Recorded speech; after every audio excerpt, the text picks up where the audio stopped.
Make sure it's actually working.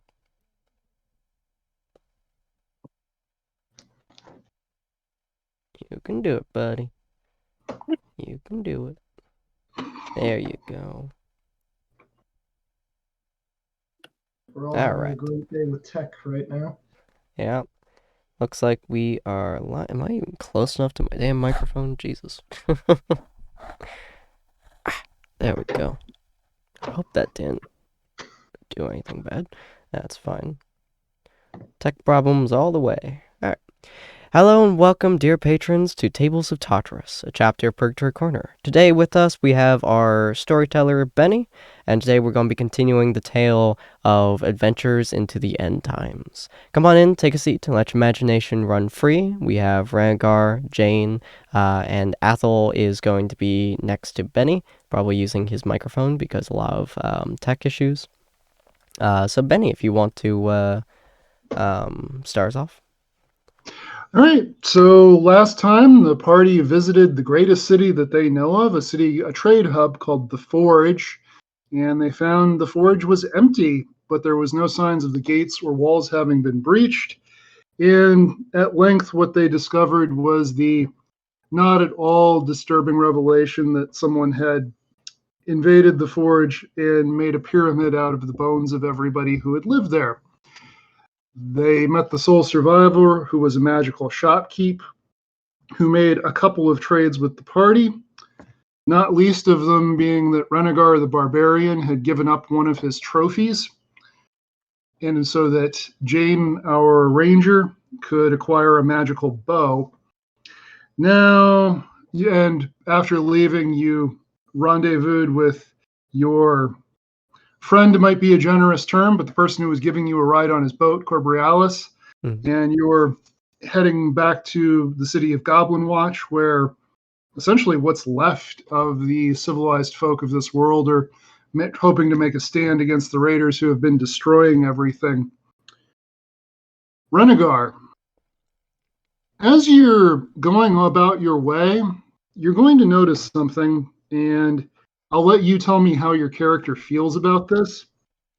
You traded away a memento, a trophy you had taken off of the body of one of the people who was responsible for enslaving you and forcing you into the gladiatorial arena. Who you traded that away to was a being of the far realm, and the far realm is largely an entity of the mind, or a domain of the mind. It's often portrayed as a domain of madness, and it is that, but it's also a domain of the abstract, of the philosophical. And what you're realizing with every passing hour since you've made that trade is that you did trade away the physical thing, but you traded away something else too.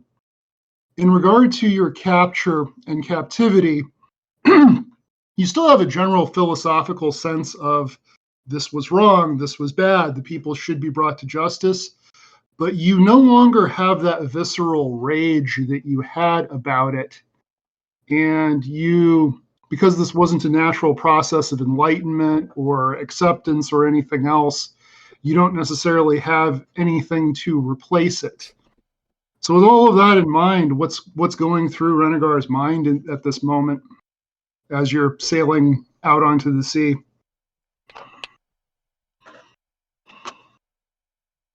There's a bit of a lost feeling. Almost aimless.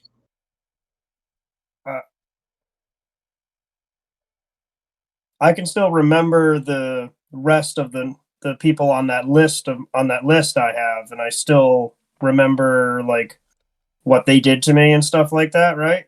Right. You still remember everything. You just, so as opposed to what they did to you that was bad, as opposed to any other injustice you might have suffered in life that you just that just didn't sink in, just didn't affect you so direly.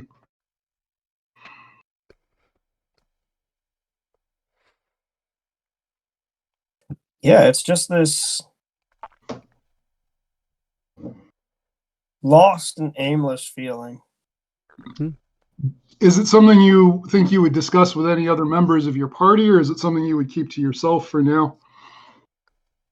I think because I don't understand it, I think I'd be keeping it to myself. And I'm not sure. I think I would even still just be following through on the list just to, at this point, just to keep my word. Okay. Like, not even taking the trophies, but like making sure that that's just crossed off, almost like it's a task. All right. That's fair. Now, the rest of you, as the ship is making its way out onto the sea, someone who you recognize from when you visited the city that was half destroyed, the one where the people had thrown open the gates and let the noble houses be destroyed in exchange for the rest of the town being spared. I don't know if you remember, but you had found a young lady there who was by herself in the noble district. And she has apparently been on the boat. Apparently, she's been below deck up to this point. The last time you saw her, she was badly disoriented, and you left her in Corbriala's care. She was singing a song that she continues to sing now as she walks up onto deck. And the words of it are, "There will come warriors with great strength of arm. Olay, olay, alone. They will tear your cities down. There will come the small folk whose weapons are wit and charm. Olay, olay, alone. In their presence you will never frown. There will come a dragon your weapons cannot harm. Olay, olay, alone. In his flames your world will drown." And at that, Corbrialis, the captain, is going to look at Jane. And because Jane's the only member of the party who is from another long-lived race, and he's an elf, you're the person he most relates to, whether it's mutual or not. And he's just going to look at you and say, "It's been like 3 weeks. I am so tired of that song." Well, have you bothered to ask her about it? Or have her sing another one? She's not really coherent. She just kind of keeps singing that song. I'm not really sure what to do with her. I don't really there's not really a home for insane bards anywhere, so I've just been kind of having her tag along with me. Grommish, while they're talking, would probably have like grabbed Jane, kind of purred down as they're talking to each other, and immediately gone off to the singing lady, and probably just like sat in front of her and kind of is going with the song, seeing if she looks at him while she's singing. She does, and she actually perks up at the fact of having an audience because it's pretty clear nobody's been paying attention.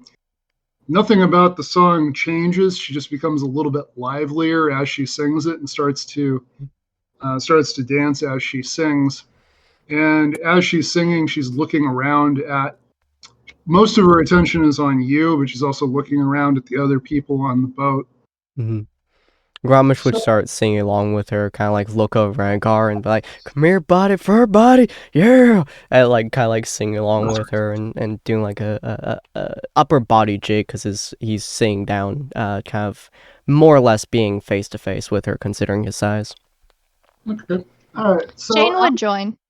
Okay. Yeah, so, I wander over too. All right, Athel's trying to say something. What's Athel doing? Yeah. So at hearing the words of the song again, with some of the recent context given by the realm, the being from another realm that we can't possibly hope to comprehend, Athel is going to approach her at the comment about the dragon and sort of repeat what he remembers the witch but not a witch saying about how a dragon can.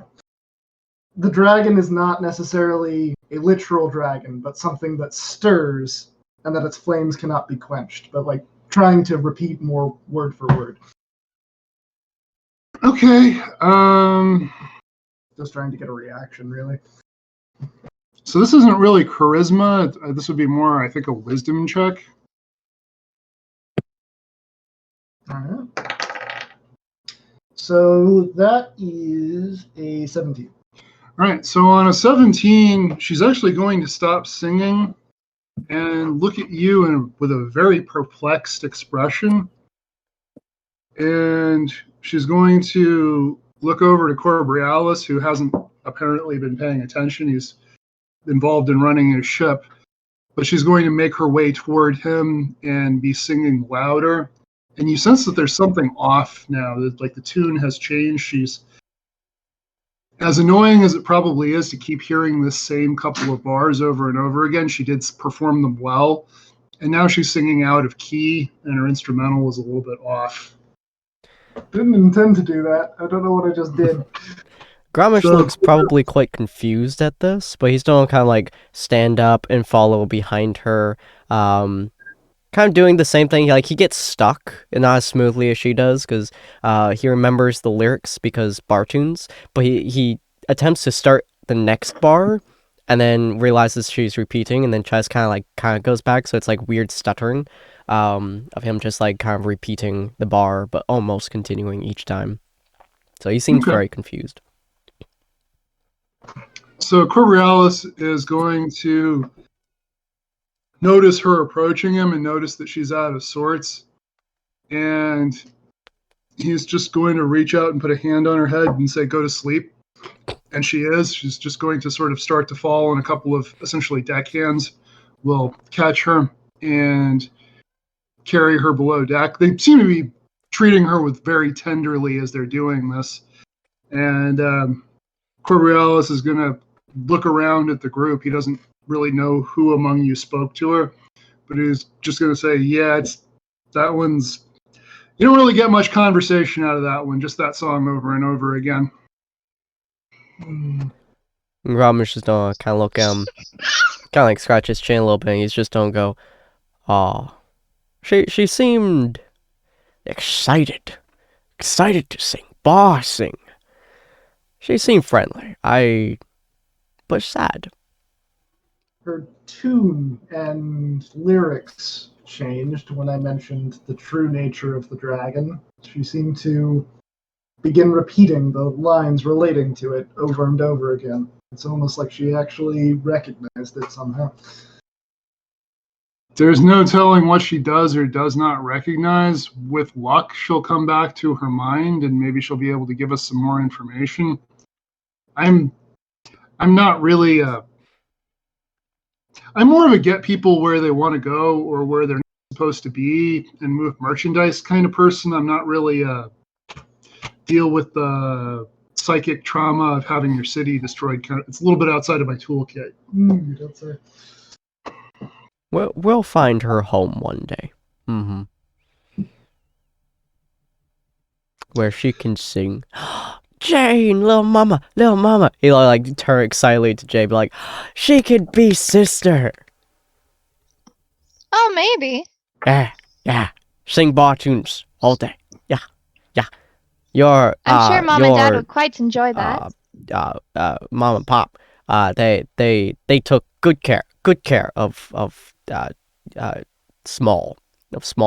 They would take good care of other small. Yes. I'm sure they'd quite enjoy her singing. But I'm a little concerned that her singing is like a warning of sorts. She wants listeners excited when I listened. I think big tavern, big group, sing along, raise spirits. Apple's just going to point out, like, everything in this world has been a warning to this point, and most of it's come true, really. So to say her song is a warning just doesn't feel like concern because everything's already burning anyway. So, I mean, considering one of the lyrics brings up that no weapon would work on the dragon, we should still keep that in mind. Corbrialis is going to be a little bit surprised and perhaps give away a little bit of his prejudices and at how surprised he is that the insight came from a goblin.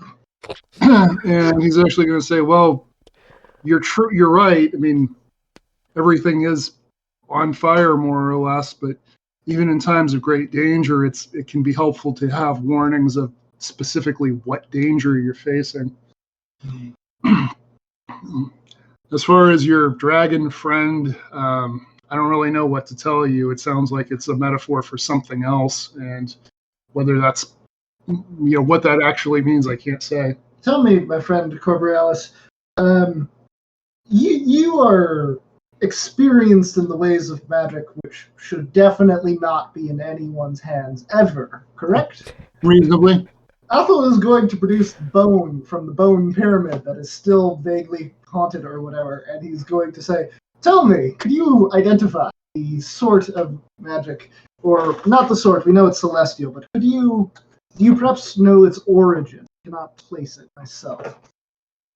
So he's going to say, "Oh, yes, of course." And as he reaches out to take it, he looks at it a second, and then his eyes get really big, and he actually drops it. And it's like a really startled dropping it reaction. You're standing right there, so you can catch it. But he's going to say, "Okay, that is some very interesting use of celestial magic that I have never seen before, and I don't know exactly which god that was meant to offend, but I'm pretty sure it would offend all of them." I was just going to pick it back up and say, "Well, duly noted." Is it good bone? Other little Well, magic friend. It had some sort of celestial magic worked on it, but the magic was twisted and perverted in a way that celestial magic's never meant to be. And he's going to kind of give Athel a glare, someone decided to write in Druidic on the bone, so that you're now mixing two incompatible schools of magic together, which is definitely going to end well, whatever you do with that thing. You would be able to see very clearly as he's talking that like Grommash is just staring at him. You can see like the gears were kind of turning, and that they just stopped. The gears aren't even they're rusted over as he's talking. He's just like staring blankly at him. So Corbrialis is going to just thoughtfully and patiently say, "Bone dangerous. Careful with bone. Let goblin take bone. You don't touch bone." Hey! Ah, okay. Don't worry, goblin magic friend. Jane's going to pipe in. It's like, whatever the goblin does, don't copy. Okay, big buddy? Hey! What did I do wrong? I mean, aside from stealing a bone and chewing on it and inscribing druidic markings. But that's not important. What did I do wrong? And you started eating a zombie, which could have gotten Grommash sick. Oh, yeah. Okay, no bone for me. Corbrialis is going to be called away by one of his crew for something having to do with taking care of the ship, and under his breath, you're going to all hear him muttering goblins as he's walking away. So the rest of your voyage is fairly uneventful, and you make it to the city of Goblin Watch the following day. The harbor here is choked with ships from many different cities and nations, and as you enter the city, it is teeming with people, a great many of whom are refugees, clearly. You do get summoned. You are spotted as you're making your way on the docks because they still do have some customs officials working. And so you do get escorted to the palace where you all receive a generous payment for your extensive services. And you all are asked very imploringly by this counselor who's meeting with you if you will stay and help with the defense of the city against what's coming. Grommash would probably raise his hand a little bit and just go, "We will defend, protect. Yes." Of course. Goblins are noble creatures, and I will happily give my life to defend the city. Now tell me, which boat is leaving the city first so that I can defend it first?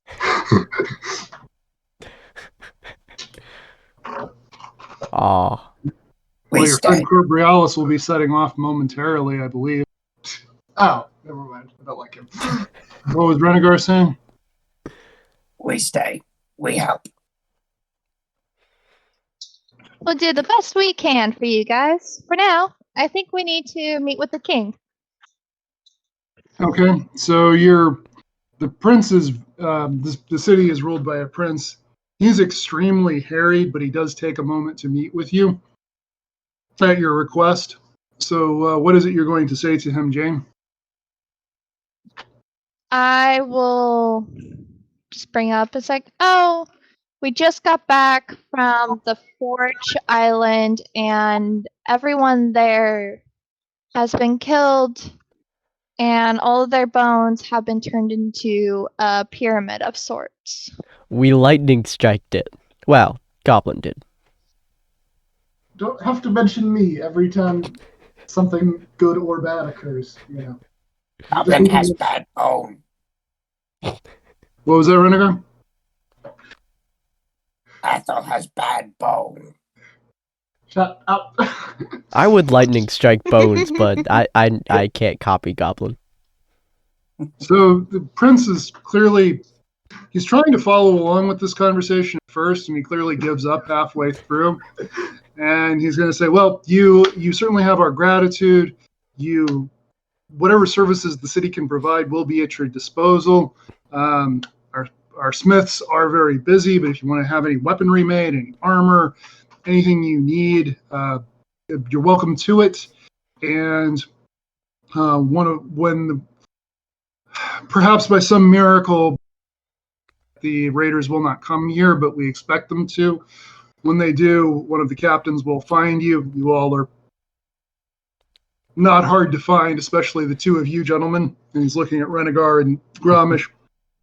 "The captains will find you and position you as needed. And I really cannot thank you enough. You have our royal gratitude now and always. But I must ask you to excuse me. I've got a great deal to do right now." Good luck. Okay, we'll see you around when we see you. All right. So as you leave the palace, Corbrialis is actually waiting outside, and he's just going to say his farewells to you. And he's going to say, "I wish you all the best of luck. You and the city of Goblin Watch. I hope you all are successful in your defense. And if you ever make your way back to Targus, my city, I will be there." Gromish kind of looks at him. What are you saying, Ethel? Oh, I said assuming the city of Targus is still there. Targus is the one where the raiders have already been, that the peasants threw open the gates and let them have at the nobles. All right. Gromish kind of like looks at me. He just goes, "Take little singing one to little Mama's place. She'll sing to tavern, not to you." When my travels take me that way, I'll.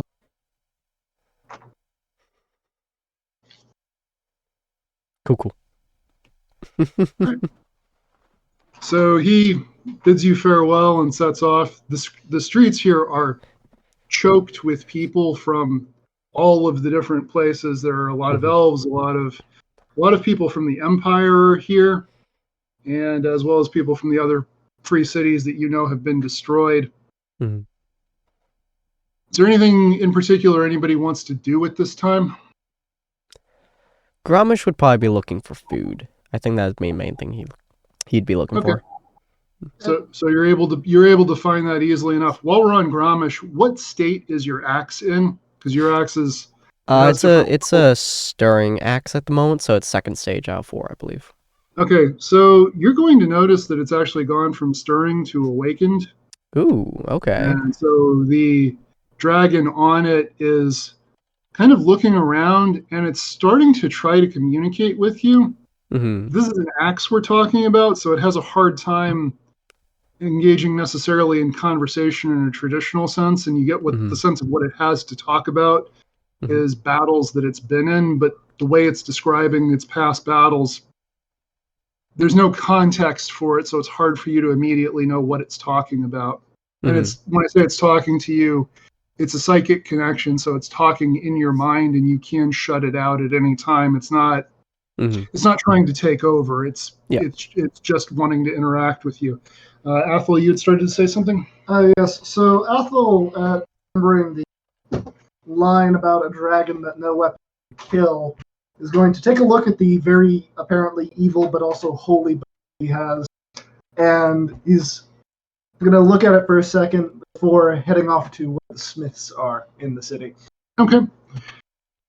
So as Athel is heading off toward the smiths, we'll say that you all got something to eat. Grommish, you all noticed Grommish weirdly staring at and possibly talking to his axe. You would be talking out loud for sure.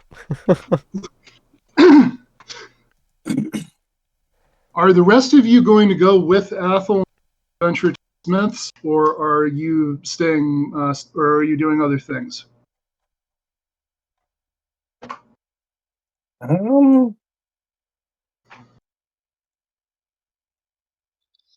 Jane would maybe follow, but she's definitely more focused on Gromish at the moment. The fact that he's focusing so much on his weapon. Okay, so Gromish, you will notice that Athel is heading off toward the Smiths, has made inquiries as to where the Smiths are. Are you going to go with, or are you going to stay behind? He would stay behind. Okay. And Renegar, are you staying? So it sounds like Gromish and Jane are staying behind. So are you staying with Gromish and Jane, or are you going with Athel? I think I'll head with Athel. Okay, you're going to go with Athel? All right. So the two of you make your way to the smithies, and you're going to be... Normally there are several independent smiths who do their own thing, but because the city is preparing for combat, they're just working to pump out as much weaponry as possible. And so someone who seems to be an apprentice is going to just, what do you need? What can I get you? You need a spear? You need an axe? So Athel's going to slap down the magical bone thing, and also a significant chunk of the reward given the king or whatever. And Athel's going to say, I want this forged into the hilt of an adamantine weapon. Okay. Look, we don't have time. And he's going to, as he starts to say we don't have time, he's going to look past you and look at Renegar, and then he's going to look back at you, and then look at Renegar and back at you, and he's going to say, is there anybody else who usually travels with you two? Yes, another bigger dude, actually, and a gnome who's ginger. Oh, it's the Raiders Bane? You okay. Normally I would just send you away, but let me get the master, okay? Just bear with me. I'll be right back. And he's going to come back with a much older man who is definitely a smith. Like, there's no mistaking. The guy's got suit just embedded into his skin, giant muscles, and he's just what can I do for you? Yes, I'm looking to have this possibly slightly magical bone forged into the hilt of an adamantine sword. All right. Preferably proportioned to me, because... Of course. Let's see what we got here. And he's going to pick up the bone, and he's going to drop it, and he's going to scream as soon as he's touched it, and he's just going to say, "Get that thing out of here! Just get out of here!"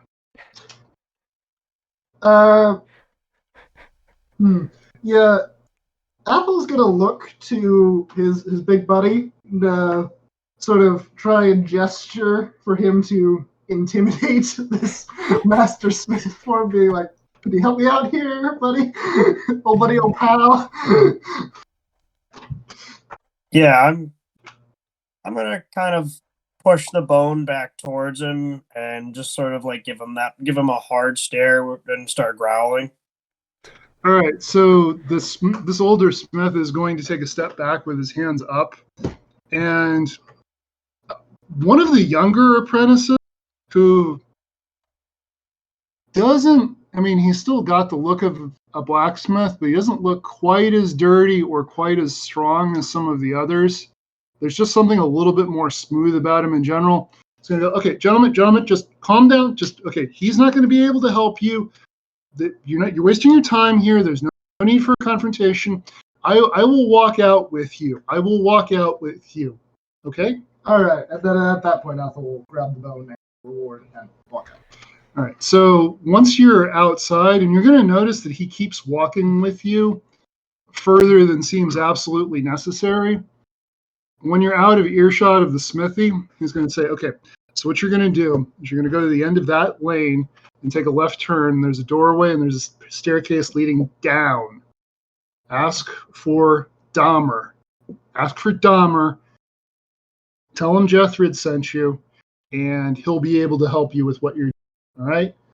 And this information is not information that anybody's supposed to have. This is a service that's not entirely on the up and up. So, a little gratitude. He's tapping his palm as he's talking. A little gratitude would be appreciated. All right, yeah, Ethel's going to have like 50 gold or something. That's quite a bit more than this person is asking. But as soon as he has it, it's put it in his hand, and it's just gone. Like it just disappears about his person. And so presumably you follow his instructions? Yeah, big buddy, you want to come follow me into a shady smithery? Cool. Right, so you follow their instructions, and what appears to be a rickety staircase leading to a basement turns into a fairly ornate winding staircase that leads beneath the city. I don't know if your characters would know this or not, but because Goblin Watch started out as a fortress, it had built underneath extensive dungeons for both housing prisoners and also for getting information out of prisoners, as well as additional barracks and supply rooms and things like that. So and it's all been repurposed since the place isn't a fortress anymore. So there's almost a city under the city. And when you ask for the Dahmer to the first rando you see down here, their eyes are going to get really wide and they're going to point, and then they're just going to scurry away. The shop that they point to still has shackles on the walls, but it's been repurposed into a blacksmith. And who is there working is a Durger and a Drow who appears to be a priestess of Lulth. And as you approach, the Durger is going to look up at you, and it's the kind of thing where he's going to smile, but joy is absolutely foreign to the Durger, so it just looks like he's grinding his teeth. And he's going to say, how can we help you? Yes, Jeffrey sent me, and I have, and then Athel's going to produce the magical bone as well as. And he's going to say, I have this magical, apparently minorly cursed bone here that I would like worked into preferably an adamantine sword proportioned to me. And the people up above refused to do it, with Ed Smith actually shouting and screaming in panic when he touched it. But I was told that you lot could potentially help with my little problem. And to sweeten the deal, he's actually going to take off that enchanted ring that the eldritch being gave him, and he's going to set it on top of the gold pile and say, I hope that should be more than enough for such a high quality weapon. All right, so the Durger is going to pick up the ring and look at it, and he's actually going to pull out a jeweler's loop and examine it a little more closely. And he's going to say, you're going to need this. You keep that. And he's going to look at the gold pile that you plopped onto the table without asking him. And once again, it's like just this big burly arm comes and the gold pile is just gone. And while this has been going on, the drow has made her way over and has picked up the bone and started to examine it, and is really examining it closely, and she hands it to him and he also examines it. And they speak back and forth in Undercommon, which I don't think you speak. And so the Durger is going to say, okay, so I just want to be clear here. Her magic is abyssal in nature. The magic that made this thing is corrupted celestial magic. Someone else put druidic magic on this. Totally wasn't me. And anything I do to it will be arcane magic. So you're going to have a lot of conflicting schools of magic that are very powerful, some of them very evil, to make this sword. Do you still want it knowing all of that? Because Absolutely. You know what they say? Fight fire with more fire. The most chaotic. Got it good for the win. I So- hope you have another character ready. So the drow is going to look at you at this point and say, only a mind that is truly kissed with madness would attempt something like this. And then she and the Durgar are going to look at each other, and at the same time they're going to say, we'll do it. And but he is going to she is going to tell you, in order for the weapon to be bound to and controlled by you, you're going to need to be here for the forging process. Okay, sure. All right. So they summon a couple of, it's not clear exactly what their relationship, but people who apparently work with them. And I'm going to get into that in just a second. Are Gromish and Jane doing any particular in town, or is Jane just still listening to half of a conversation with an axe? Probably after a bit of air quote talking to his axe, as is probably like very broken and strange. Not only his way of talking, possibly some of it in Orcish too, which I think Jane speaks, but I'm not quite sure. He would Yes. probably he would probably start walking around, trying to find a potions shop specifically, because he used his growth potion before, and it was very effective, and so he quite likes the idea. All right. So you were able to find a potion shop easily enough. Hmm. And you have ample gold if you want to get more potions or anything else. Yeah, he's gonna be trying to get a couple of growth potions, so he's gonna like walk in, kind of find the shop owner, and just be like, "Potion, big me." Yep, gotcha. Yeah, And yeah. the shop owner will produce a couple of growth potions, and Mhm. you're gonna look at the shop owner is going to look at you and then look at Jane and go, "Oh, a gift for the little lady." Ah, no, gift for me. Oh, okay. Well, yeah, here you go. And Yeah. I don't know off the top of my head what growth potions are priced at, but whatever the going rate is, you can Okay. deduct that from your gold. Cool. So he probably buy 2 of them, and Okay. alright. So cool. You just don't go back to. He probably will leave first, and then just like outside the shop, he'll probably go to like corner, sit down, pull out his axe, and just start talking to it again, telling about stories or listening to its own stories and such.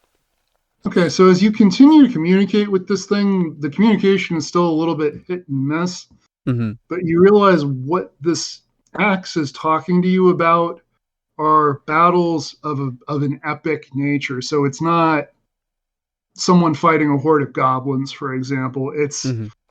It's like someone battling a high level demon, or somebody battling something like aboleths, like really, really big battles with really, really powerful enemies, sort of Ooh. heroic, legendary type battles that the axe was, or at least claims to have been involved in. Mm-hmm. He'll probably start And- telling it about some of the battles that he'd been inside Gladiatorial Arena, what he views as kind of comparable. Mhm. Some of the battles that like it might have been stirring during or slumbering during. He obviously doesn't quite remember how awake this axe was during some of his other fights. The boat he'll probably tell him about. And just like kind of like making a warrior's connection kind of with the axe. So that's really all he knows. That's fair. You do get the sense that the axe is connecting with you on a level of as much as is possible for something that is, you have to keep in Mhm. mind it's still an axe, but Yeah. it's connecting with you as much as a friend as it possibly can. Mm. And you have just a general sense of like loyalty and even affection. Like this axe really wants you to win your future battles. Grotmish will do something that's probably a little bit odd, especially to Jane, who's probably like sitting next to him. And he's just in Orcish, be like talking to it, just go, "Do you want to join me?" Like asking if it wants to accompany him on his battles, essentially in the future. Which probably seems kind of odd to most people who may speak Orcish around him. So you're not going to notice if the action is so wrapped up in the axe, and Yep. the axe is going to the clearest communication you've gotten from it. It's going to be absolutely yes. I want to be with you. You have glory coming your way. Yes, we will have great combats. But if you're like fur buddy, if they surrender, we don't kill. It's not good combat. Good combat is no surrender, stab. If they surrender, it's sad. There's no glory in killing those who've already surrendered, nor in killing the unarmed, nor You're like me. Yes, little mama, I found Buddy. Sharp Buddy. Yeah. I'm quite happy you're, I guess, getting close with your weapon. Yeah, I'm it's a little talking to me. concerned that it talks. It's telling me stories. It's good friend. Not as good as you, little buddy, but it's good friend. It's just I'll put the axe back and be like, so where to now, little mama? We should probably try to help out everyone gather. We should probably try to make sure everyone gets to where they need to go real quick. Okay. Hold on. And he's just gonna stand up and kind of clap his hands together. He's gonna go, time to help people move around. Just very loudly, just saying. someone who looks to be some sort of constable is going to approach you at that. And he knows who you are because Yeah. as at the blacksmith shop, you all are well known enough that people have some idea of who you are. And he's going to say, well, if you want to help, and then he'll start giving you both directions of things that you can be doing if you want to. Gromich would follow them probably to the T, kind of going back into that gladiator and protection unit kind of mindset, just kind of following it by T. Okay. So back at the blacksmith shop, the priestess has kind of wrapped up some sort of leather wrapping around the bone to make a grip. And the Durgar has forged a blade with adamantine flakes in it. It looks like some sort of alloy of steel, adamantine, and mithril. And everything kind of sockets together. And then together they make a hilt, a crosspiece that kind of goes over it. So it's all just kind of laying there together. And the dwarf is going to take up his hammer. It's a surprisingly small hammer given what it's working on. It's not the bigger one that he was using to make the blade.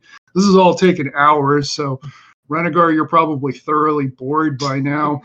And Athel, they've had you interact with different parts of this, just taking a small part in the making of it. And so the dwarf is going to take up just a little mallet, and with these three pieces that are all now slotted together, and under his breath, he's going to mutter, "This probably won't explode." And then he's going to tap it. And there's going to be a flash, and what you're going to see when it's done, I think, especially you, Athel, but Renegar, you as well, from your time in the pits and so forth, you know a little bit about how weapons are made, and this looks like it's just all out of one solid piece, even though it's made of different materials. It just all meshes together. And the dwarf is just going to the dwarf and the drow both are going to kind of step back from the table, and the drow is going to say, "Your blade, Master Goblin." Athel is going to move and pick it up and sort of hold it up and examine it. Light, I guess? Yes. Yeah. So as you examine it, you notice several are perfect. As instructed, they made it to your proportions.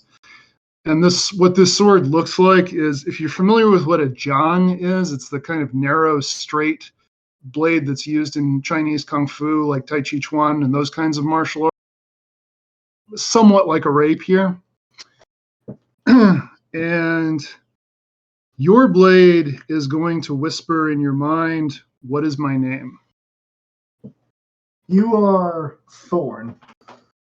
Well, Athel, I, Thorn, will serve you as such. And the blade is going to communicate what it can do. It has 5 charges. Before I get into what the charges do, it's +1 to attack and damage. It's magical for the purposes of overcoming resistance. And the damage is 1d8 of piercing, plus 1d8 of either necrotic or radiant damage, your choice. And you don't have to choose permanently. You can choose essentially per use. So what the 5 charges do, you can use the charge for one of 3 purposes. One is you can, as a bonus action, you can activate a Thorn Whip, which makes a 30-foot ranged attack. If the opponent is medium or smaller and you hit the ranged attack, it pulls the opponent to you. If the opponent is large or bigger, it pulls you to them. So you're closing the distance one way or another, but you may not. I'd love to see you use this on a gargantuan dragon flying overhead and see how that turns out for you. Another way to use a charge, using a charge is a free action, but you can only do it once per round. Right. You can also use a charge to turn a miss into a hit, or you can use a charge to turn a hit into a crit. So you can't turn a miss into a crit, but you can. So that's all the good news. I don't like that. Here If you comes miss- the bad news. If you miss an attack with this weapon and can't or don't use a charge to turn it into a hit, it will deal 1d8 of necrotic damage to you. And if you crit on a miss, so if you roll a natural 1, it will deal 2d8 of necrotic damage to you. Okay, that's Damn. So when you use this thing, it's going to be either really bad. all right. And I want to clarify for my notes: the charges don't recharge, or the charges do recharge. The charges recharge every night at midnight. And there is a way to restore a charge, which you can do as an action. And the way you restore 1 charge to this weapon is by rolling a d20 and taking that much necrotic damage. Oh, no! I was joking about making a new character. All that power, but at what cost? Truly a touch of madness with this goblin. Oh yeah, Apple is completely just cackling away as he's holding to the light. So the drow is going to look at the Durgar because they're still standing right there as you're doing that. The drow's going to look at the Durgar and say, I don't know much about goblins, but I would say he likes it. He goes, yes, I believe so. And the 2 of them are going to, they're both kind of staring in awe of this weapon, and there's clearly, they're clearly having a moment because this isn't something that they've ever had a chance to work with before. And they're pretty happy with themselves and with what they've made. And very reluctantly, they're going to turn away from you and look at Renegar and say, anything for you, sir?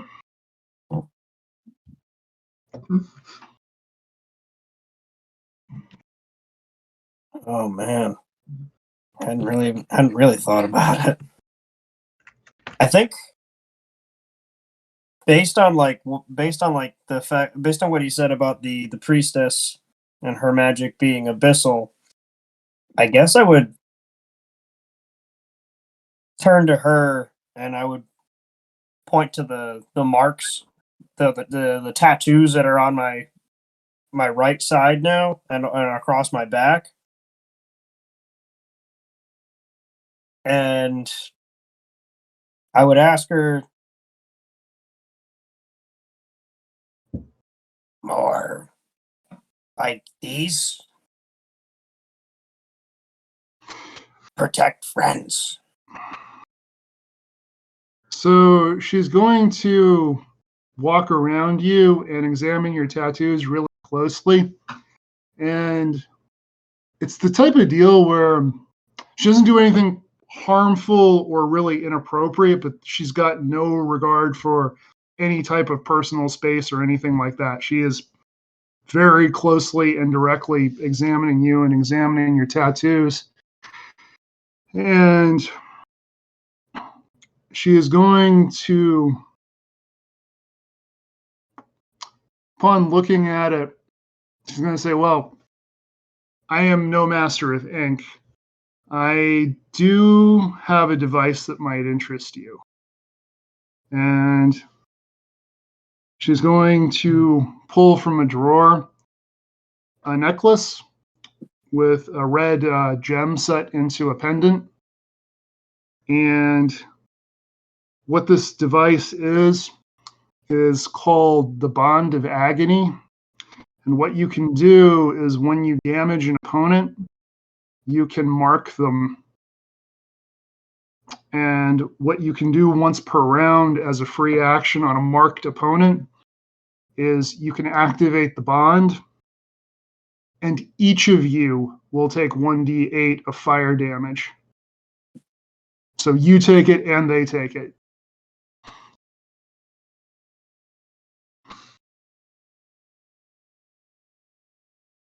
I think I'll take it. Yeah. All right. And she's going to ask you for 100 gold for this device. I'm gonna pull a handful of the gems out from the battlefield and just sort of like hold them out inquisitively because I have no idea how much they're actually worth. So the rate at which they disappear from your hands, that they were worth probably more than gold. And with that, the dwarf is going to say, well, I think this has been a very prosperous transaction for all of us.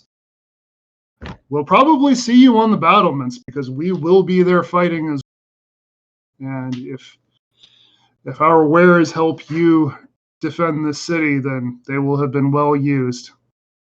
Yeah, Alpha was like sort of toying with the weapon a little bit, just getting a sense of and being very careful not to poke themselves with it out of a sense of impending dread. And going, I have never been more excited for a battle in my life.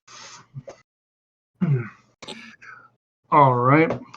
So after you all have your weaponry sorted out, what's going to be your next step? We should probably go find the others, right? Okay.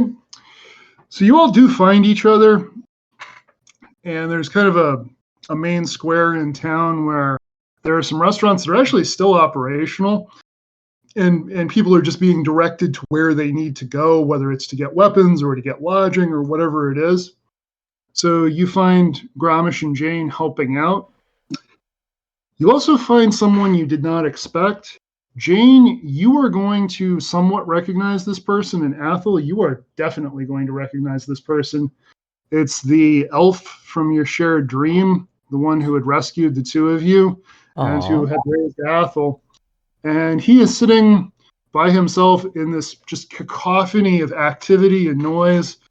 He's just sitting by himself, reading a book and having a cup of tea and seeming just completely undisturbed by everything that's happening around him.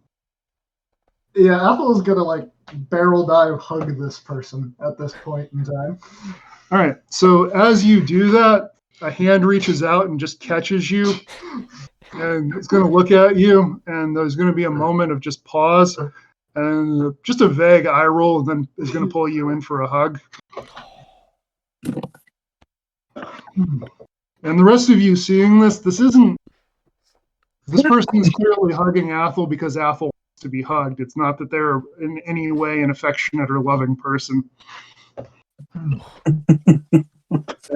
at some length, when you finally sort of move apart, this elf is going to say, "So you said you were going out for flour. That was 17 months ago." Oh I got the Oh, milk, Dad. So Ethel, who is by this point covered in abyssal tattoos and wielding an unholy sword with a few other magical bits and bobs as well, she's gonna go. Yeah, I got a little sidetracked in the process of getting flour. There was this loaf of bread that was being served on a ship by this guy called Corporealis. Well, no, he wasn't serving it, but anyway, I went on the ship, and you won't believe where I've been. So, what are the three of you approaching as this is going back? Cromwell definitely how's- would. Okay. Yeah. Oh yeah, I'm definitely like just waving. Hi, Jane would be buddy. waving too. It's like, hi! All right. So the elf is going to introduce himself, and he's going to say, "Well, my name is Ventress. I was concerned about Athel's whereabouts, but then I heard about a party of 4 who were having a lot of adventures, and that included a goblin using druidic magic, and I gathered that he was fine. So, and I appreciate you helping and looking after him. And We he's lightning mostly bolted a speaking to you." pyramid. What's that? We lightning bolted a pyramid. He was a lot of Ethel's help. gonna shrink back a little bit at that comment. So Ventress is just going to say, "I'm sure you did." And he hasn't paid that much attention to Jane, but then he's going to kind of, his gaze will finally come to rest on you. And he's going to focus on your hair and then like kind of do a double take. And he's not really saying anything. There's just this moment of awkward pause. I know, a little gnome with fiery red hair. It's a little odd. And, my iridescent, bubbly eyes. I think I've met you before. I do believe you have. I went back by that tavern a few times over the years. Well, I looked like this at the time I visited your family. And Ethel, you're going to see this is a trick that this elf has done before. But his appearance changes from an elf to an aggressively nondescript human sailor. And so, Jane, it's going to be the kind of thing where you don't remember seeing this person in your parents' tavern, but this could be one of thousands of people who came through your parents' tavern who you just never paid that much attention to. And then he's going to switch back to his elf form. And he's doing this really casually and in public. And it does attract a few glances, but nobody really has much time to get into it. And he's going to say, I was never quite certain if I should have come by and told you where you were from or given you any information, but it seemed like you were doing well, so there didn't seem to be any cause to disturb things.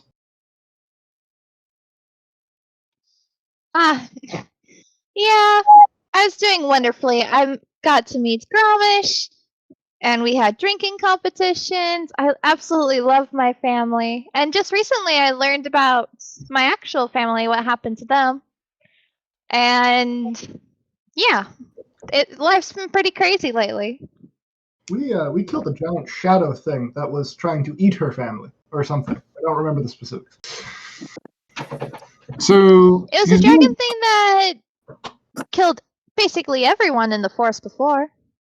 What you hold on, and he's gonna sort of wave to a waiter and have them bring more beers over and order cups of tea for everybody. And he's gonna say, "Hold on, you went back to the forest and took that thing on?"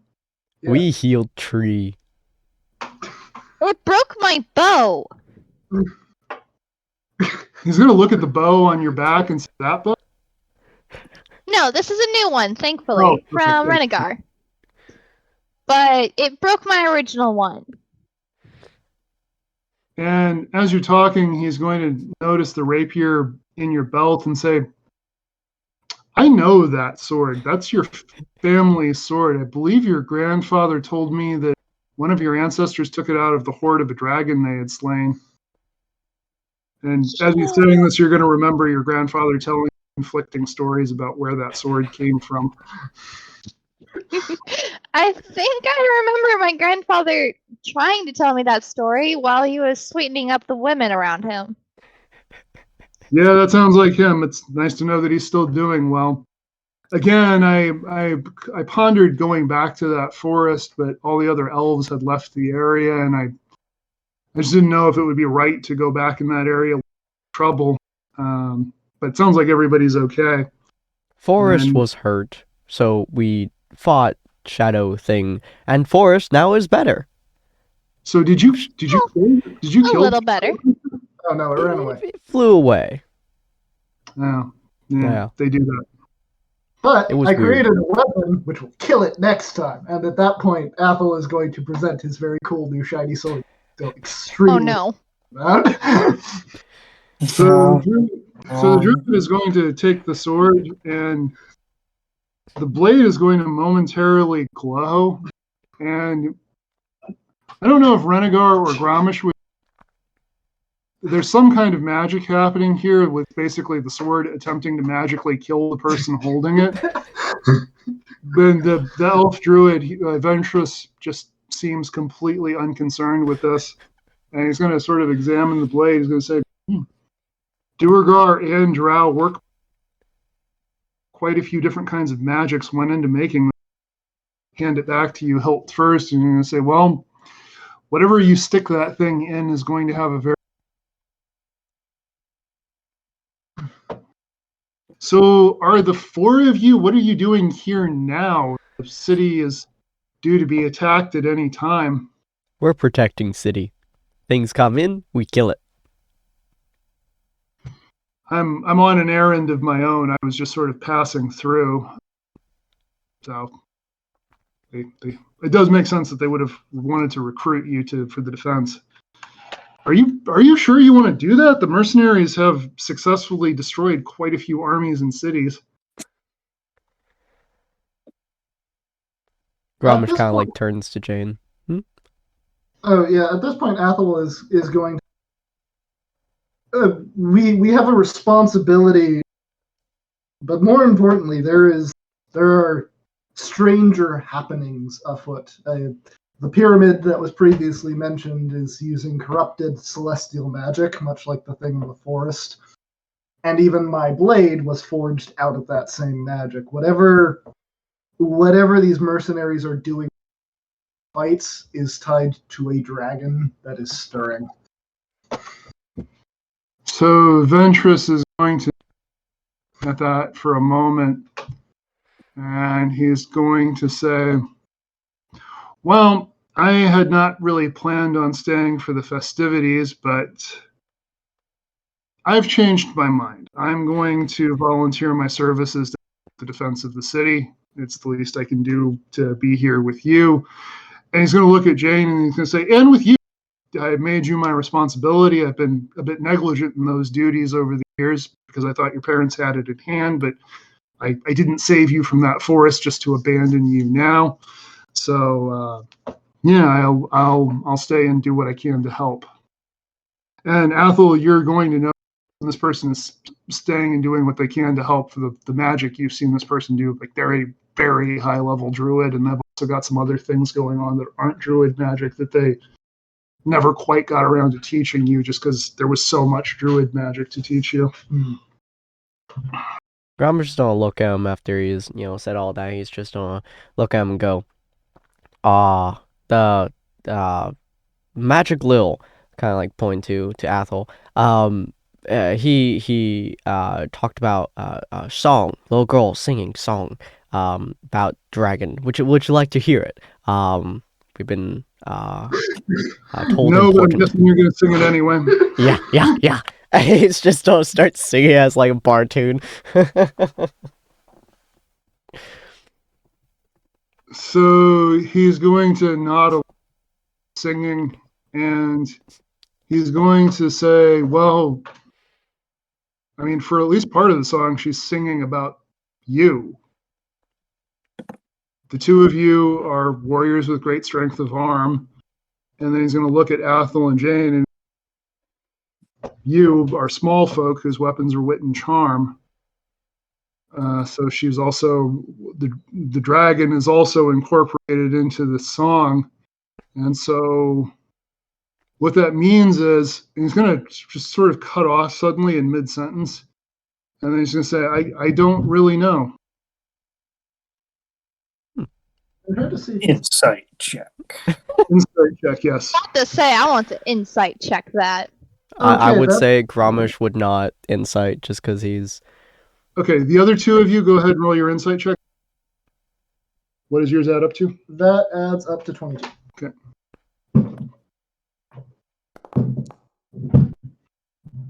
That's a big old 6 right there. Jane Okay. gets a 13. Okay, so on a 6, yeah, he just has no idea. Jane, you can't really tell one way or another. You don't really know this person, so you can't read his moods.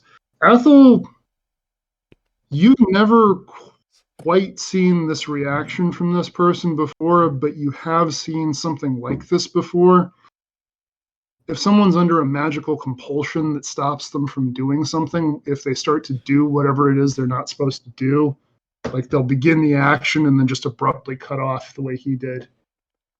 Athel's going to, but he's not going to press him any further for fear of, pressing him and then the magic killing him. So Okay. So Ventress is going to say, well, you all look like you've had a bit of a long day. You still smell of the salt air of the ocean. You should probably find your quarters and rest. I'm going to go wherever one goes in the city to volunteer. Hopefully they find something of use for me to do. I'd hate to be on the front lines scrubbing latrines or something like that. And so it's one of those situations where all of you pick this up. Like, this is a remarkably forced attempt at humor that even this person is not comfortable with even the general concept of humor. And he's going to bid you farewell, and he's going to start to walk off. But he's going to turn back, and he's going to walk back and speak specifically to Athel, and he's going to say, so I'd meant to tell you, I'd always thought about whether it was better for me to raise you or for me to find some goblins here in Goblin Watch to raise you. You would have had a more goblin upbringing under them, but you wouldn't have learned all of the things I had to teach you. I certainly hope I did tolerably well as a parent for you. Yeah, Ethel's just sort of speechless at that, it being one of the closest things to affection he's ever seen from this person. So he's like blinking in confusion. And Ventress is just going to kind of nod at that reaction, and then he's going to sort of conclude by saying, and I'm not really mad that you put off when you said you were going out to buy flour. Even before I met you, I'd spent quite a bit of time among the goblins, and one does not associate with goblins for any length of time without expecting a certain degree of shenanigans. Just make sure that whatever you put that sword in is something that needs the sword put in them. Okay, I can do that. And with that, he's going to bid you all farewell. Now, with this strange encounter concluded, what are you all's next steps going to be? Thanks. Sleep soon. Yeah. Thanks. Drinks. Drink. Sleep. Drinks! Food. Drinks. I agree with all of you. They definitely have the brains right now, Apple. Let's go get drinks and sleep. All We have a right. battle to get ready for. All right. So the four of you, one of whom has a cursed magical weapon, and all of whom have magical weapons of one kind or another, tavern, and start drinking because that's definitely going to go really well.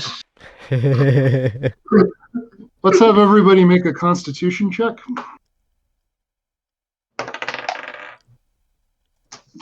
So that's going to be a 21. It's gonna be a 10 from Grama, shockingly. Okay. 14 for Jane. Natural 20. Damn. Natural 20. All right. So after a couple of rounds, Gramish, you're going to be getting a little bit woozy. The rest of you are holding up pretty well. Renegar, you're absolutely clear-eyed. And the reason why you're absolutely clear-eyed is because as soon as you walked into this tavern, you spotted one of the people who's on your list. It's a human who's sitting with a tiefling and a halfling, and they just seem to be in conversation. And like it's definitely they're the same style of clothing, the same style way he wears his hair, just kind of sitting in this tavern with everybody else. And he doesn't seem to have clocked you. He seems to be a little bit in his cups. He's not falling down drunk, but he's feeling pretty good. I'm going to keep my focus on him and wait to see just how drunk he gets. All right, so Athel and Jane both roll fairly well on their checks, and you both have fairly high passive perception. So I feel like you're both going to notice your friend doing this.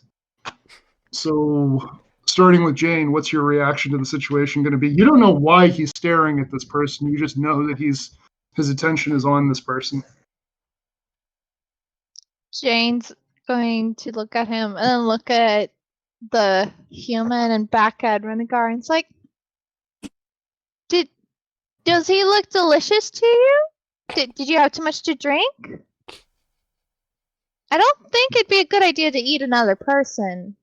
I'm just saying, I could be wrong. Granted, I'm not quite fully sober at this moment, so.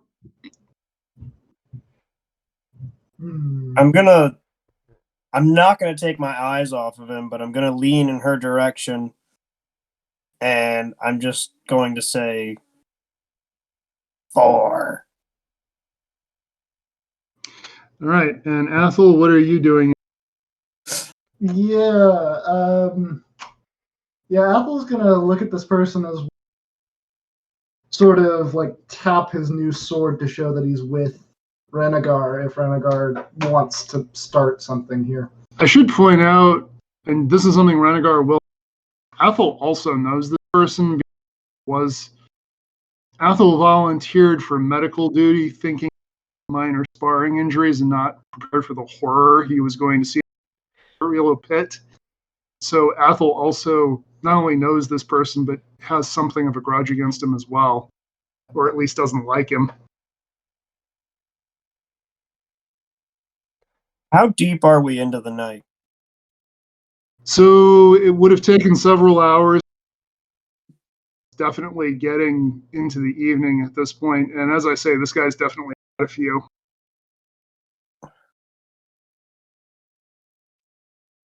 And it's well past dark, and a lot of the other patrons of this tavern, some of them are clearly drinking away their sorrows. Some of them are just in that kind of happy, festive, dancing and jig kind of mood. But everybody here has had a few.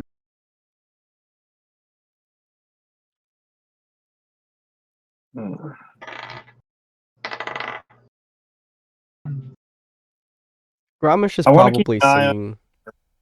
Mhm.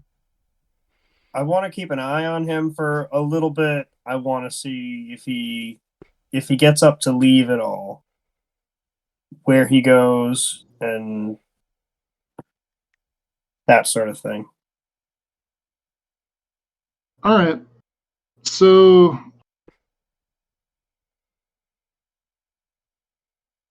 Gramish, you didn't notice Renegar staring at this.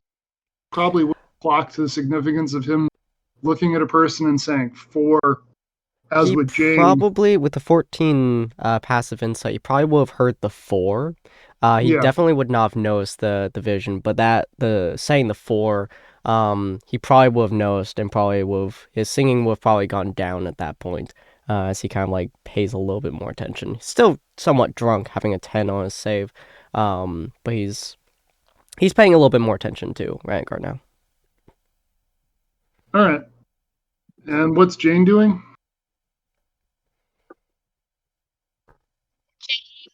Be just being watchful of the situation at the moment.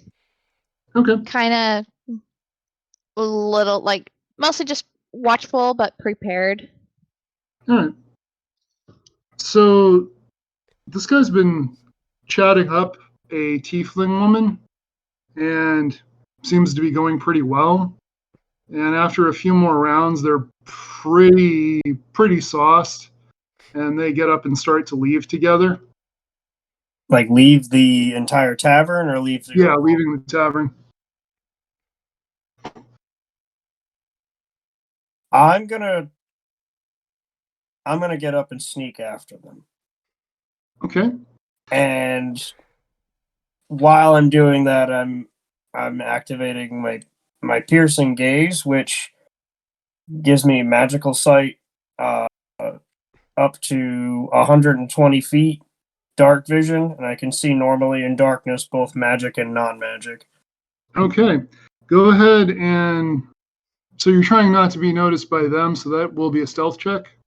Yep.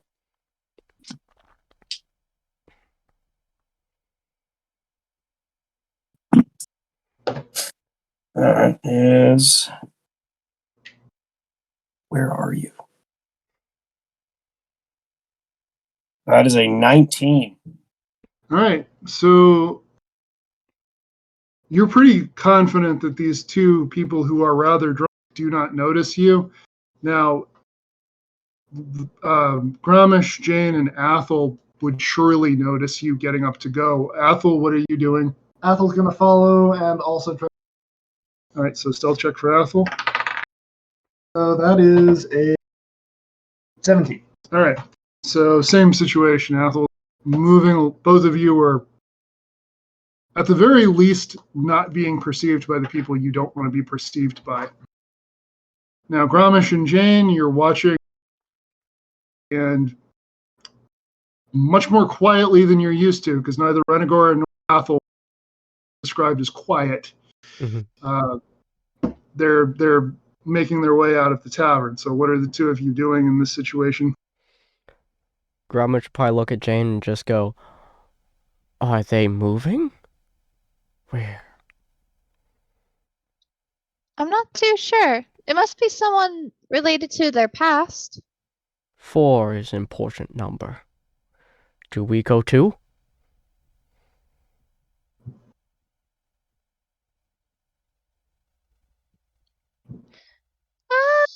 I'm not too sure, because I feel like they'd be able to handle it. Though I don't know what they're going to do with the drunk couple.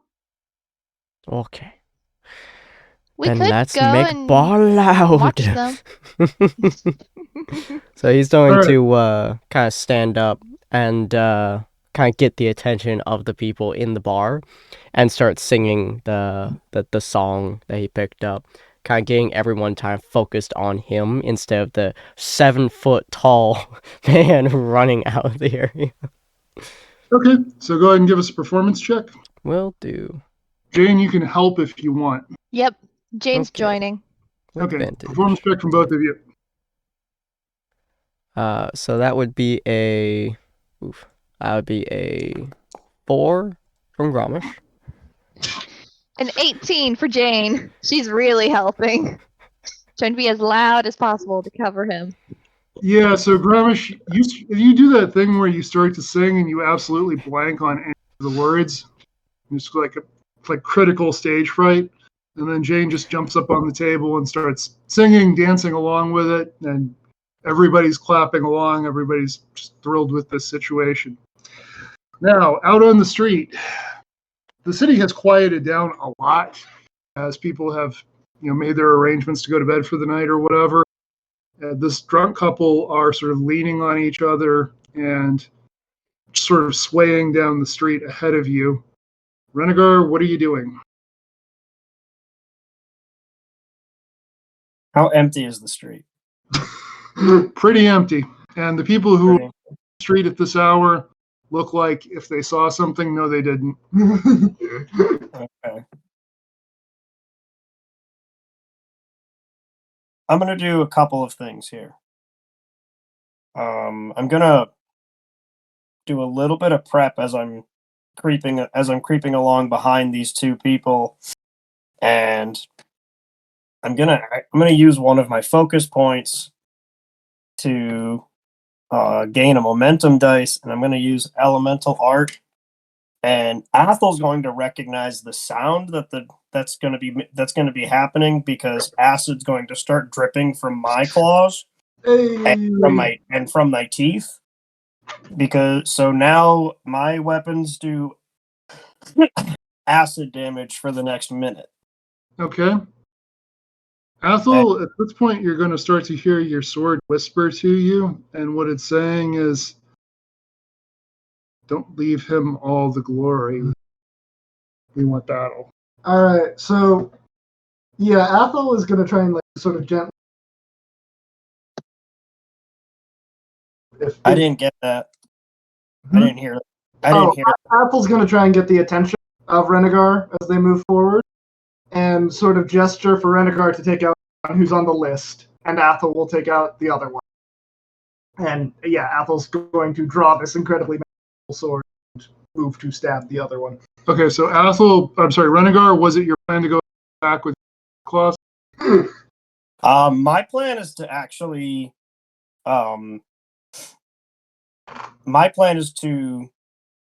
rush him and bring him to ground, and I'm hoping that it's okay for me to rage in order to do this. Yeah. Yeah, so I'm going to rage, and I'm going to rush him. I'm going to bring him to ground so I can have him grappled. Okay, so when Athel indicates this, I assume he's just some hand signs between the two of you. When Athel indicates that he's going to go after the person this guy is with, who you don't know, are you going to give any indication about that? I'm gonna turn to him and I'm gonna smile and nod. Okay. Okay. And then it's just going to be straight up just rush. Full speed. So go ahead and make your rush. Alright, so let's see. I think I get Here we go. This is what, an athletics check, right? Yep. This poor tiefling. Such a bad place at such a bad time. That's let's see. 24. Yeah, that definitely. You know what? I'll roll it. I'll contest it. There's no way he's going to beat it. Yeah, he doesn't even. Not even close. You have this guy completely by surprise. He is face down in the lane with no idea what just happened. So because I know he's a spellcaster and stuff, as I have him down, face down in the dirt, I'm pressing his face into the dirt with one claw, as I'm just mercilessly going after him. Okay. So you're going to make an attack with advantage. All right.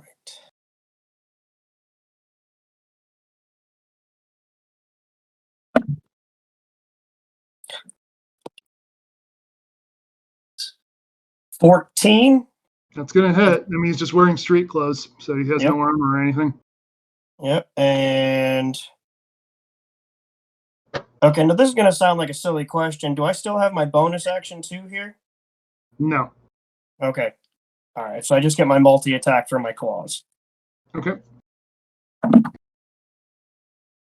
Oh, sweet Jesus. That's a 10 to hit for the second one. 10 actually does not hit, so he's in pain from the first hit, and he's trying to writhe out. More accidentally than anything writhes out of it. So go ahead and roll your damage from the first attack. The first check That is 11 acid damage. And I'm going to mark him for the Bond of Agony. Okay. Right. Yeah. And Athel, it's your turn. All right, I'm gonna try and stab the other person. But Okay, so they have no idea that you're there, and they're distracted by the fact that they're. You don't know what the relationship, husband and wife, they just met. The person they were with just got randomly tackled, so you're attacking with advantage because they didn't see this coming. so that's a natural 20 on the first go. Yes. Okay. All right. I feel so bad for them.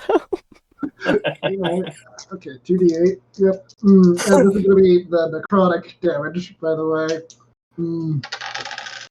So that is 7, 8, and then I reroll the dice, I believe. And that is 11. So that is 18 damage. Half of. You roll one more time because you have Savage Attack in your attack. Oh yeah.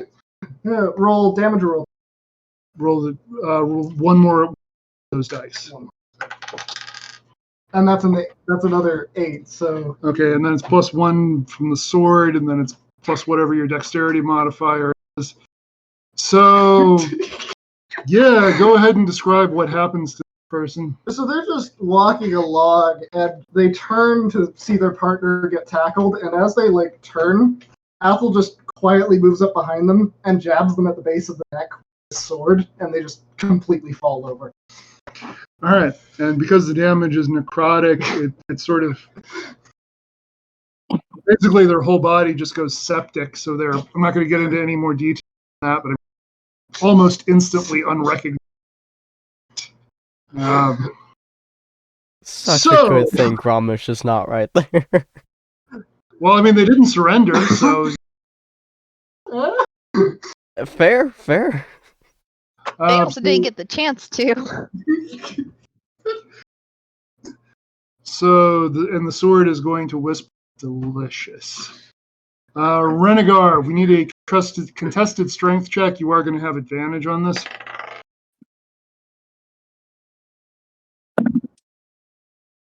That is another 24. Okay, so yeah, this person's trying to push himself up out of the dirt. Since you know he's a caster, he's trying to do this so he can cast a spell that has some kind of verbal component. And you just really crush him back into the dust. I also get to use a reaction to take an attack because of that natural 20 that Apple did. That you do, so you can go ahead and do that. The dream team.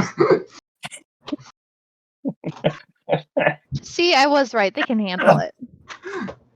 That is a 15 for me to bite down on him.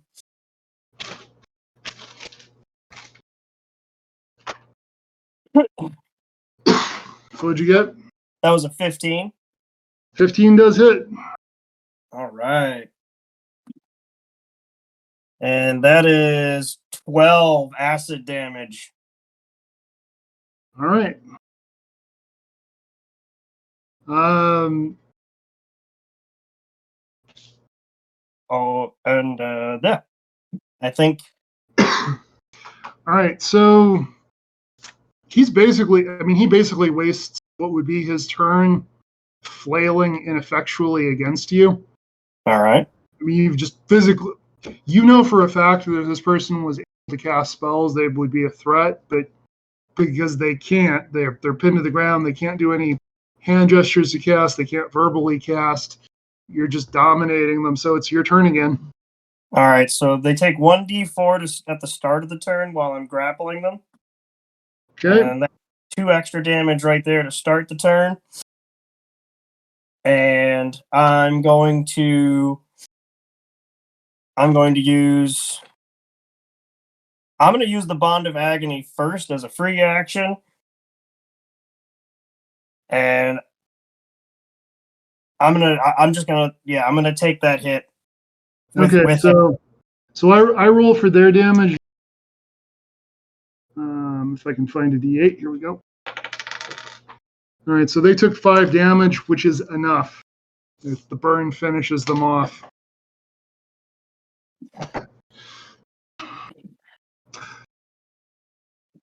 And I think when I feel them stop struggling, that's when I flip them over, and I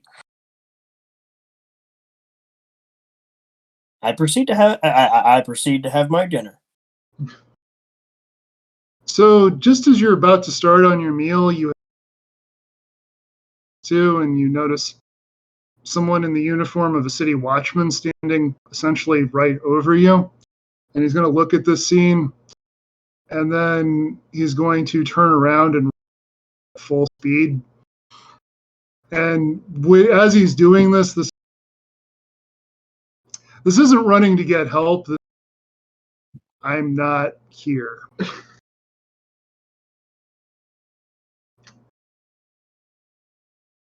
Yeah. Actually, I'd like to thorn whip this guy with my sword. I can pull it. Sure, No. make your attack. Okay, so that's not terribly high, but that is a 14 total. Okay, so 14 does hit. So you do drag him close, and he's just going, look, I don't know them. I have no problem with you. Don't care. They're not citizens of the city. I know who the two of you are, and I have no interest in having a feud with you. Athel's going to look to Renegar to get his verdict of this. Ooh.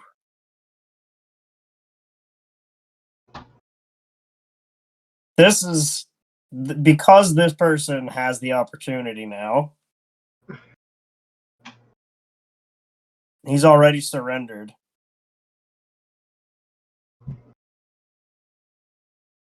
And as you're thinking it over, he's going to tap on his chest, and you see there's like a whistle hanging on a necklace. And he's going to say, if I wanted to call for help, I could have. I'm not interested in this.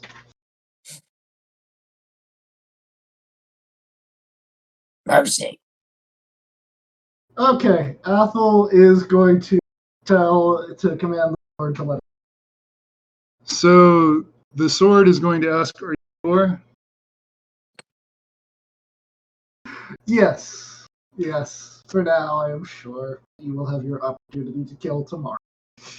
With great disappointment, the sword is going to let him go. And what you're going to notice as you're holding the sword is the blood on the sword from the person you murked is just disappearing into the blade. And so the watchman is going to say, thank you. No one saw this. No one will see this. This didn't happen. You have a good night. And he's just going to turn and walk away. Yep. So, and it's the kind of, and as you all, after you finish doing whatever you're going to do, you notice people who had been sort of in the shadows are going to emerge and start like taking the boots off of these people and just like rifling their pockets and stuff. And there's not much concern for one more person having died. Now, this does beg a certain question. Later, the party will meet back up again, probably in the morning. So what's that conversation going to be?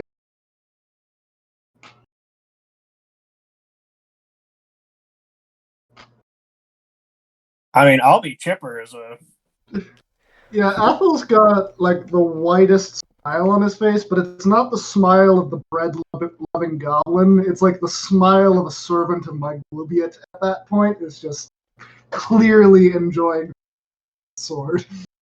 Grommish is somewhat, not quite hungover state. He probably had quite a few more drinks, but he kind of probably slightly groggy. He'd just be like, four down,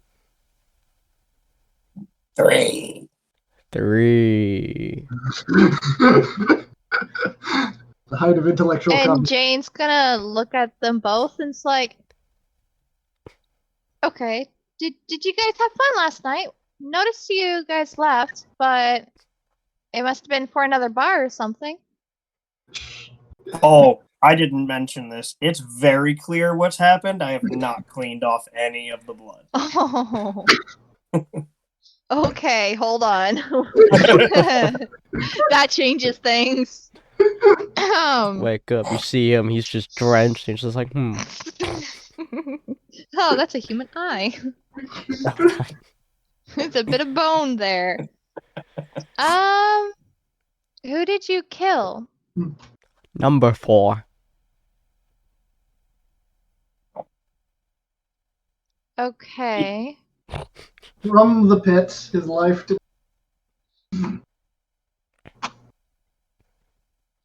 What mattered so far as here ended. What happened to the tiefling that was with the person you were hungering for? I have no idea what happened. If you want to do a contested Insight contested freaking check. That's natural 20. 17. Yeah, Athel. I mean, so look, Athel is borderline. Athel is unpredictable and can be extremely violent, but Athel also, if there's a loaf of bread in the room, completely loses track of everything happening. So it's not remotely outside the realm of possibility, Jane, that Athel got distracted by whatever was going on and this team managed to run away. Well, hopefully this doesn't come back around to bite us in the butt. Oh, don't worry. Just like, the city catching fire. No. This good thing. Kishak. No mercy. Other mercy, though, right? Yeah. Archer. He left. Guard mercy. Yeah. Still like you, kind of fist tap. Yeah. I do good. Yeah. She, 5, no mercy. No. And I help, no mercy. Everyone else, though, he give mercy. Code. Honor, yeah. Well, if you trust him and believe him, buddy, I will stick to that then. Just please be careful. We need to be trusted by those around us. Town Trusted and important. feared are the same thing, right? Athel said trusted and feared are the same. And like Grommish legit kind of looks at it legitimate thought you can see the gears kind of turn in his head as he doesn't know the difference. All right. So as you're having this conversation in breakfast, a city watchman bursts in. A city watchman who Renegar and Athel know, and it's one of those things where he's about to make a pronouncement and then sees Athel and Renegar and his eyes get. And then he just kind of takes a breath, collects himself, and he shouts, "All who are able to the walls, enemies approaching. You 4 are coming with me." And that seems like a really good place to leave our story for tonight. All right. Hopefully you all enjoyed this episode. The crazy goblin, just that matchstick of madness is growing into a freaking Zweihander at this point. And we've now killed 2 out of 5 of Rangar's necessary enemies, and Grommish is his axe is once again turned from stirring to waking, and so I'm very excited to have him just fucking jump off a wall and be murdering people. Be great. So if you guys want to see that insanity and see Jane shooting people with a bow, feel free, good lord, to pop by next week, Wednesday at 4:30 p.m. PST, as we continue this lovely story. And if you guys want to see what we do normally, we're not going to be live on Thursday or Friday or Saturday as usual, but we will be live on Sunday, I believe, for Undertale. So we'll see all of you guys there, and hope you're having a good night, and bye. Bye. Bye. Bye.